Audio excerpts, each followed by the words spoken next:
The world is ready for change.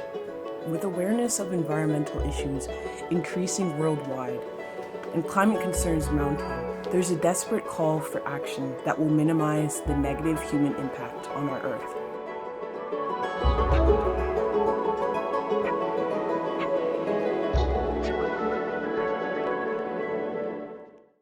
Due to these concerns, several countries around the world have established nature rights, environmental laws that recognize nature itself as possessing its own rights as a living entity.